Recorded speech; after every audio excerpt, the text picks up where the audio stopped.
The arrival of British General Charles Cornwallis in the American Revolution marked a pivotal turning point in the conflict between the American colonies and Great Britain. Cornwallis, a skilled and ambitious officer, played a significant role in the British military strategy, but his involvement also brought both successes and setbacks that would eventually shape the outcome of the war.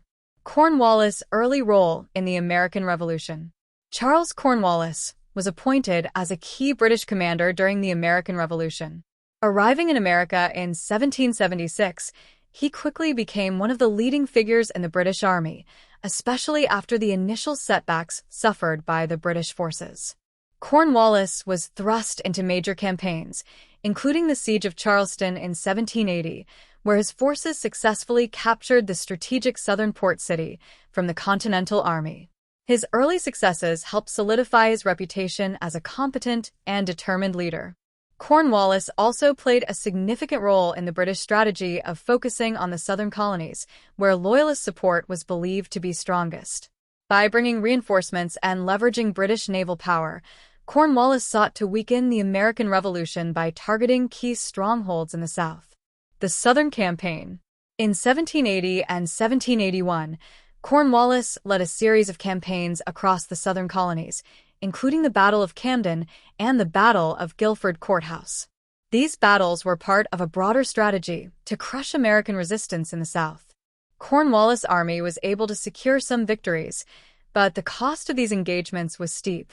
At the Battle of Guilford Courthouse in 1781, Cornwallis won the battle but suffered heavy losses, significantly weakening his forces. Despite these setbacks, Cornwallis pressed on, seeking to consolidate his power in the South.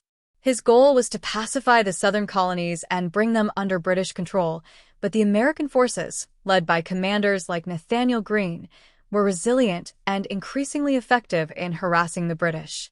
The Siege of Yorktown and the end of the war. The most decisive moment in Cornwallis' involvement in the American Revolution came at the Siege of Yorktown in 1781. After retreating to the town of Yorktown, Virginia, Cornwallis sought to regroup and secure supplies. However, the combined forces of the Continental Army, led by General George Washington, and the French Army, under General Rochambeau, surrounded Cornwallis' forces. Cornwallis was trapped, with no possibility of escape or reinforcement. The French Navy, commanded by Admiral de Grasse, played a crucial role in cutting off Cornwallis' supply lines. After weeks of intense bombardment and siege, Cornwallis was forced to surrender on October 19, 1781. His defeat at Yorktown effectively marked the end of major British military operations in the American colonies. Legacy of Cornwallis.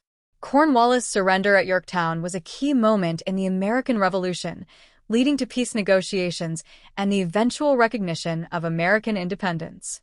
Despite his defeat, Cornwallis remained a respected figure in British military circles. He would later serve as Governor-General of India and play a prominent role in British politics. While Cornwallis' campaigns in America were marked by both victories and defeats, his involvement in the conflict illustrated the complexities of fighting a war far from home against an enemy that was increasingly determined and resourceful. Conclusion.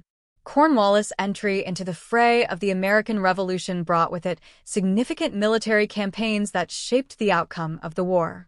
His eventual defeat at Yorktown was a turning point that led to the end of British efforts to suppress the American Revolution, paving the way for American independence. Cornwallis' military career, though tarnished by his surrender, remains a notable chapter in the history of the American Revolution.